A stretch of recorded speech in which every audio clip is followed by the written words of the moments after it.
Hello everyone, my name is Infinity and this is Magnetize Yourself, where we talk about life, love, spirituality, and of course the law of attraction.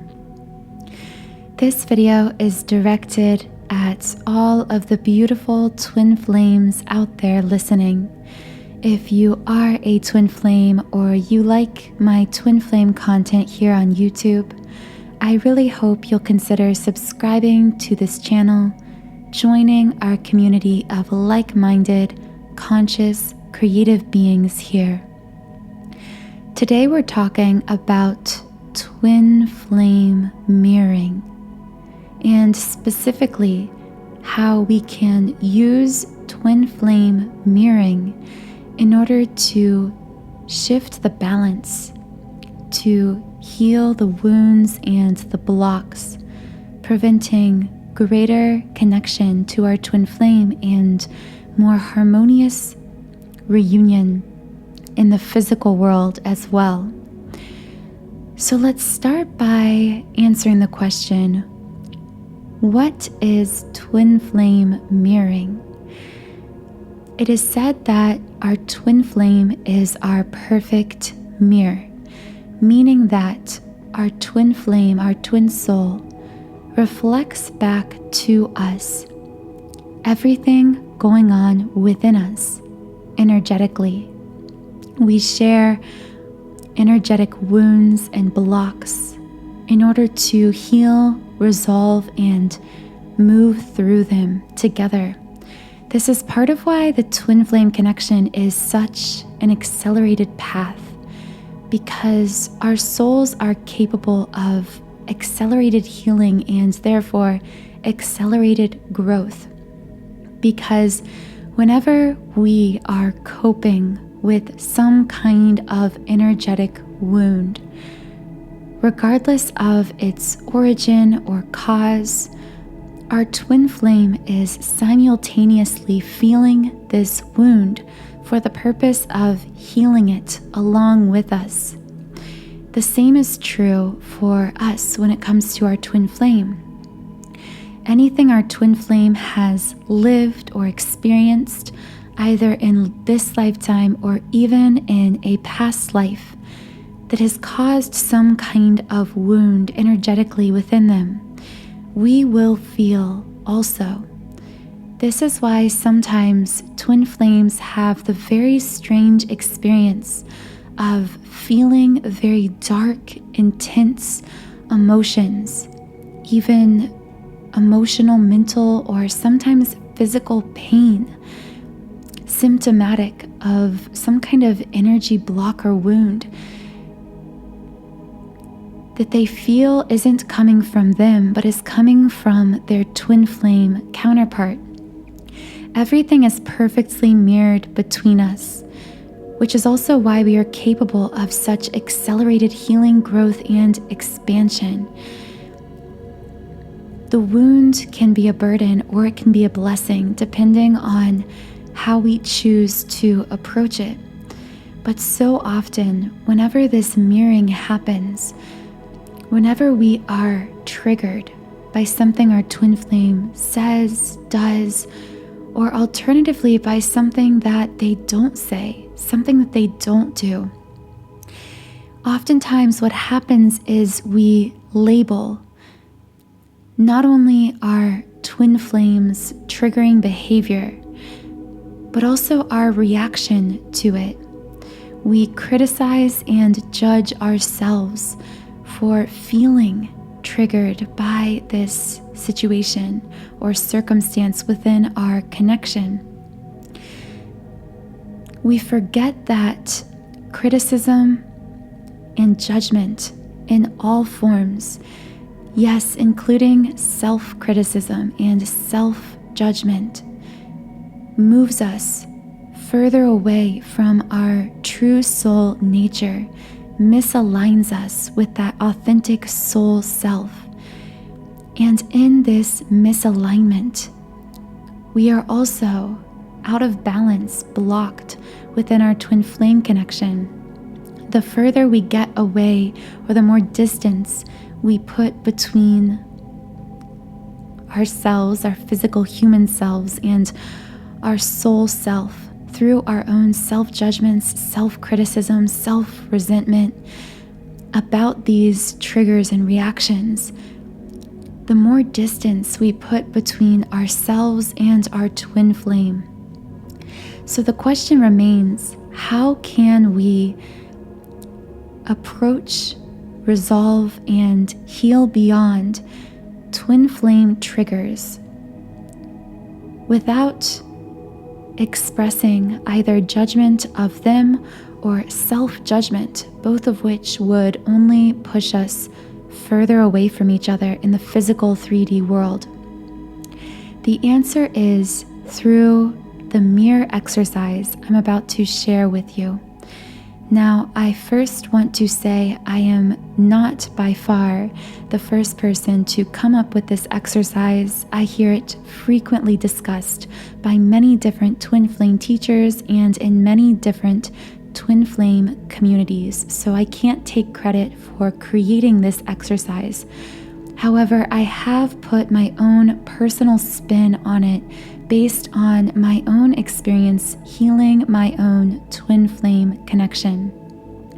At the beginning of my twin flame connection, we are now in physical reunion with one another. But prior to coming into union, I experienced a lot of the twin flame triggers I'm about to share with you. And only through using this mirror exercise have I been able to shift the intense, dark, painful energies that were playing back and forth within my connection and transcend, move beyond this darkness, transmute it into beauty, into deeper connection, into greater harmony. That's the beauty about these twin flame triggers. Although it is truly very painful emotionally, sometimes even a kind of pain we can feel in our physical body, to be triggered in a moment by our twin flame. And I don't want to undermine or dismiss those feelings of hurt and pain. But at the same time, those feelings of pain and hurt carry with them a blessing in equal proportion, because we are able to, as Rumi says, the wound is the place where the light enters you. And I love that quote, especially applying to the twin flame connection, because it is so true that by experiencing this wounding consciously, or by feeling triggered, which then allows us to get curious about the wound, about its true origin, and about how we can heal it. This is truly the most powerful way to begin taking quantum steps toward physical reunion with our twin flame. If you are someone who maybe even in this moment, or maybe in the near past, has experienced a moment of feeling very triggered by a situation with your twin flame, very upset or hurt or angry, I want you to know, first of all, that these emotions are valid, that there's no reason to express self-judgment, self-criticism for the way you reacted in this moment. And in fact, you are not feeling this way. You are not being triggered because something is going wrong with you or wrong with your connection. In fact, it couldn't be more the opposite. The reason you are feeling so triggered, the reason this wound is coming to the surface in this interaction isn't by chance. It is coming to the surface. A spotlight is being shined upon this wound because you have reached a point in your spiritual awakening, in your soul's expansion, in your progress along this twin flame path, where you are now capable to meet this wound, to meet potentially this rejected, hurt, or broken part of yourself that is crying out to be seen, to be heard, and to be healed by being supported in whatever ways you weren't supported in the past. So what I mean by that is oftentimes the wounds we have as twin flames are actually what we call inner child wounds, ways in which we were programmed from a very young age, sometimes even from infancy, away from our natural, soul-based, most authentic self.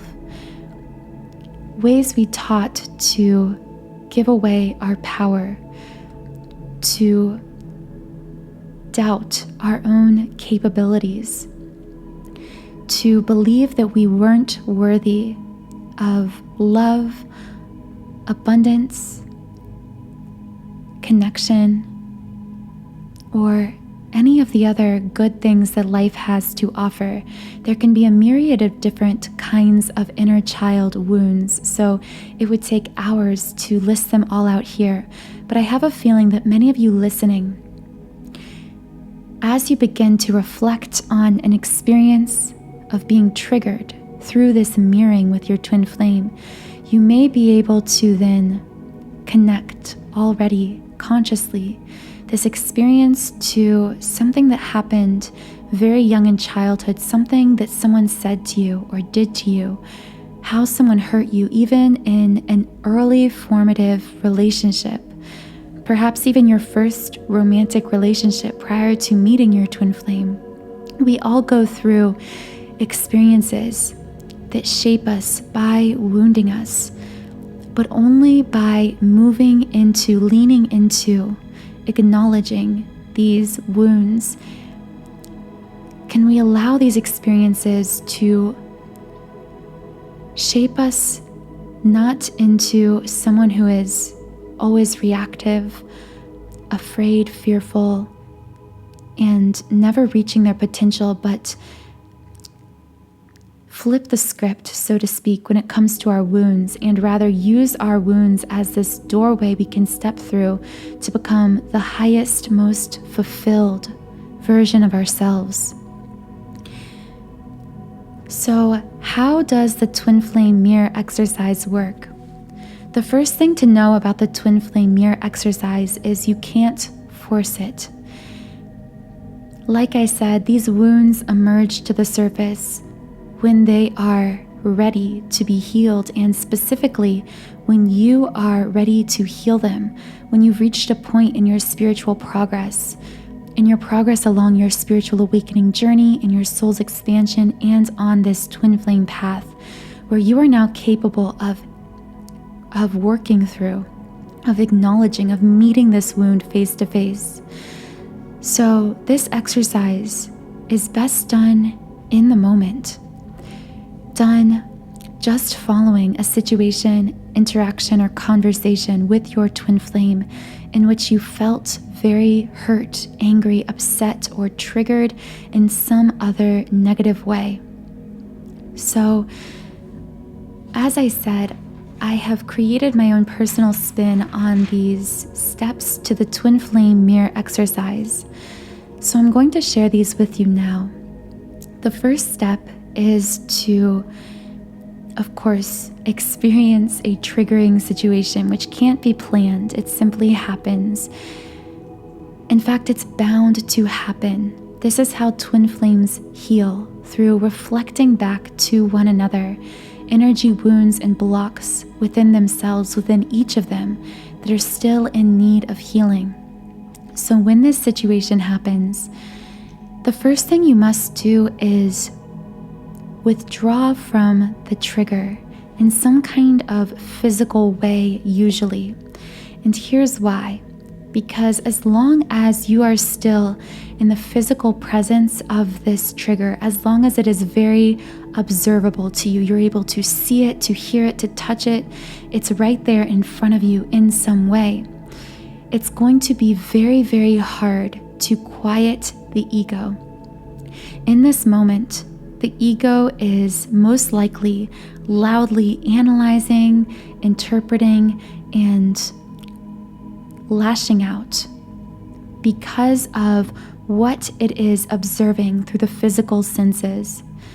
the only way, because the ego has already been so activated in this triggering moment, the only way to allow yourself to begin to move inward, to sense the roots and origin of this trigger inward, rather than externalizing it on your twin flame in the moment through the ego, is through putting some distance between yourself and this trigger.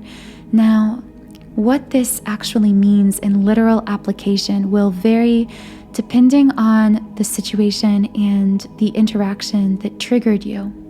So if this was a phone call with your twin flame, you may need to find a way to excuse yourself from the phone call.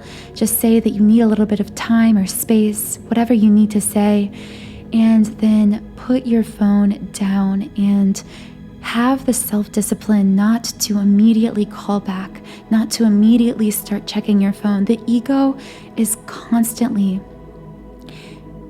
in a moment of trigger. When the ego is triggered, it is going to be constantly looking to feed its own negative stories with new external stimuli.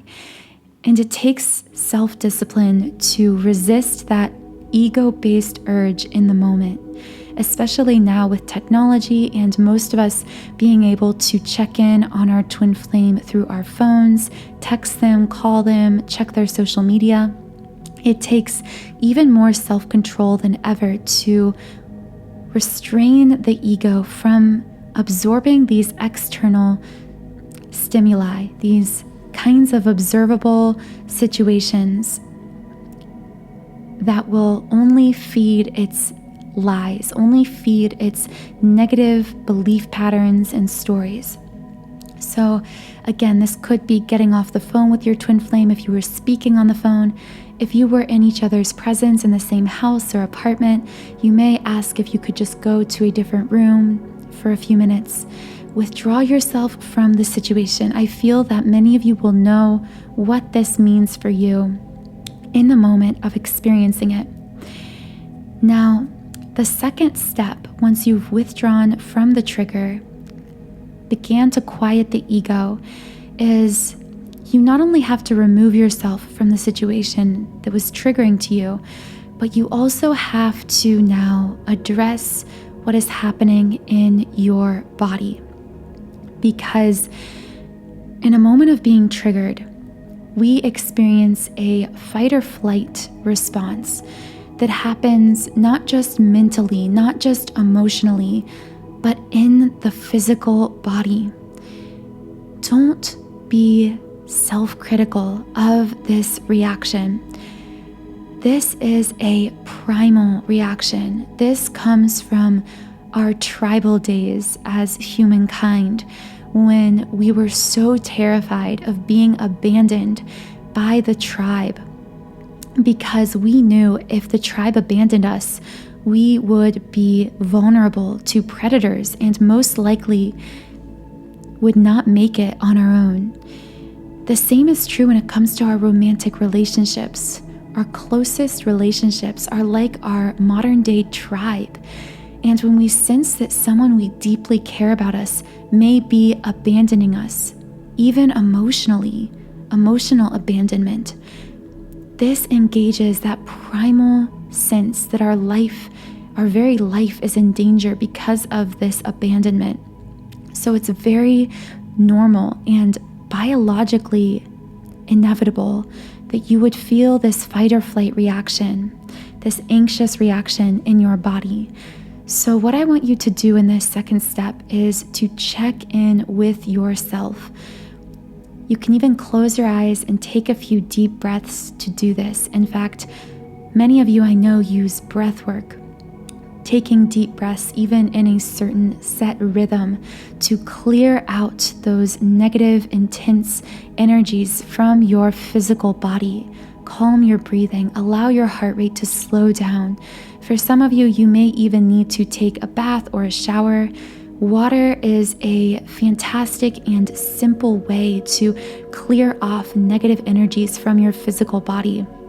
For others of you, it may help to get out into nature for a few minutes, take a short walk. Do something that allows your body and mind to fully disengage, to fully relax.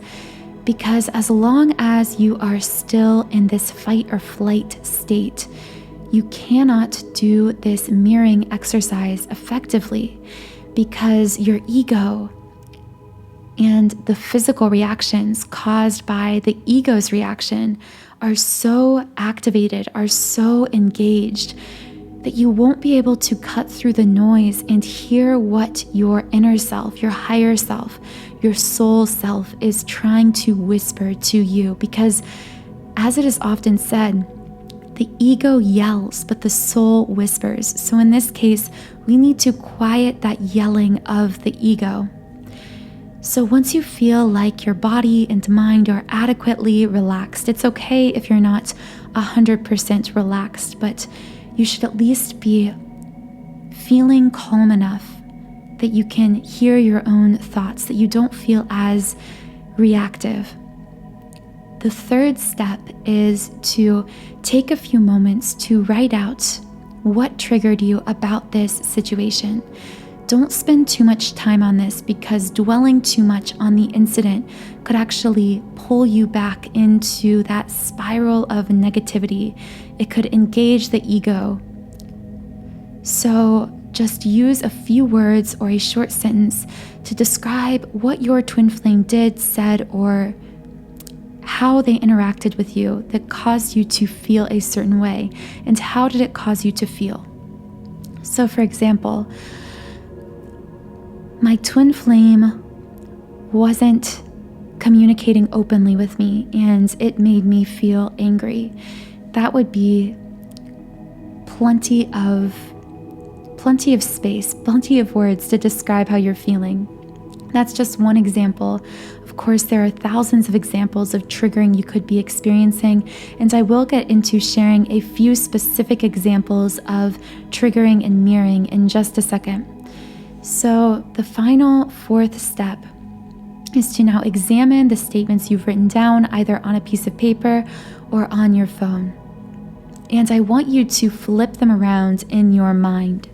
So now, rather than saying, my twin flame wasn't communicating openly with me, turn the pronouns so that you are speaking or asking something to yourself about the same subject.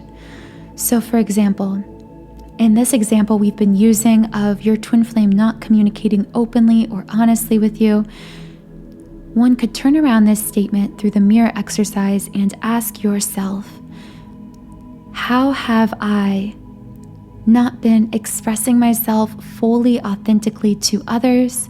Or how have I maybe even not been fully open in my communication with my twin flame? The mirror may not look exact on the surface, meaning that if your twin flame isn't communicating openly with you, it could mean you aren't communicating openly with them, or it could simply be that there is something you aren't being open about with others or in your life generally. There may potentially be something inauthentic about the way you are presenting yourself either to them, or even some perceived inauthenticity, not feeling fully like yourself, not feeling like you are truly openly expressing yourself to others, and feeling some kind of cognitive dissonance or internal disconnect because of this lack of authenticity. Some more examples of mirroring and how we can use that mirroring to turn within would be, for example, saying, my twin doesn't support my goals and dreams.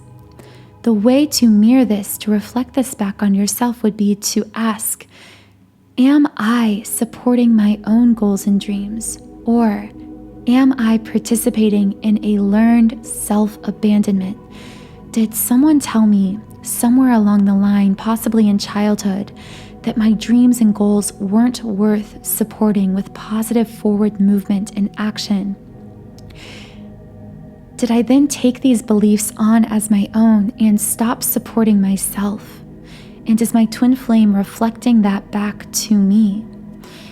Or if we were to say, I can't trust my twin flame, we could turn this back through the mirror exercise and ask, have I lost trust in myself through repeated acts of self-betrayal?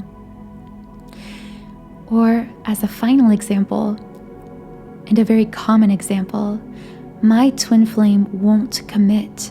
The way to mirror this feeling would be, am I in some way withholding total devotion and commitment to my highest spiritual path, or even specifically to my twin flame and to this connection out of some kind of fear that I'm feeling?